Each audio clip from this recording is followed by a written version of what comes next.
మెదక్ జిల్లా నిజాంపేట మండలం కేంద్రంలోని జిల్లా పరిషత్ ఉన్నత పాఠశాలలో సోమవారం నారీ శక్తి ఫిట్నెస్ రన్నింగ్ పోటీలను పాఠశాల ఆవరణలో 6వ తరగతి నుంచి 9వ తరగతి విద్యార్థినులకు రన్నింగ్ పోటీలను నిర్వహించారు. ఈ రన్నింగ్ పోటీలో గెలుపొందిన విద్యార్థులకు ప్రథమ, ద్వితీయ, తృతీయ బహుమతులతో పాటు పోటీలో పాల్గొన్న విద్యార్థులకు కూడా బహుమతులు అందజేశారు. ఈ సందర్భంగా సిడిపిఓ స్వరూప మాట్లాడుతూ మహిళా దినోత్సవాన్ని పురస్కరించుకుని మహిళలు అన్ని రంగాలు అభివృద్ధి చెందాలనే ఉద్దేశంతో నారీ శక్తి ఫిట్నెస్ రన్నింగ్ పోటీలు నిర్వహిస్తున్నామని తెలిపారు. ఈ కార్యక్రమంలో మండల ఎంపీపీ సిద్ధరాములు, ఐసిడిఎస్ లక్ష్మి, మాజీ ఉప సర్పంచ్ బాబు, మాజీ సొసైటీ చైర్మన్ కృష్ణారెడ్డి, పాఠశాల ఉపాధ్యాయ సిబ్బంది తదితరులు పాల్గొన్నారు.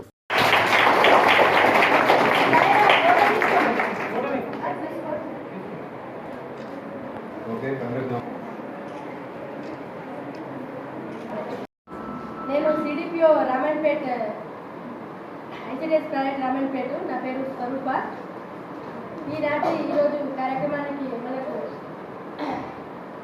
నారీ యువ శక్తి రన్ ఫిట్కి మార్చ్ 9th మనకు గవర్నమెంట్ ఆఫ్ ఇండియా నుంచి మనకు ఉమెన్స్ డే ప్రోగ్రామ్ సందర్భంగా మనకు ఈ రన్ ఫిట్ గురించి, నారీ శక్తి గురించి మనకు మండలానికి మనకు ఈ రన్ ఫిట్ గురించి జెడ్పీహెచ్ఎస్ హై స్కూల్ నిజాంపేటలో కండక్ట్ చేయడం జరిగింది.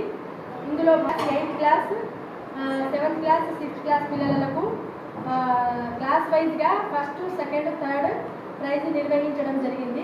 అదేవిధంగా పార్టిసిపేట్ చేసిన పిల్లలకు వాళ్ళకు కూడా ప్రోత్సాహం, వాళ్ళు ఇంకా మంచిగా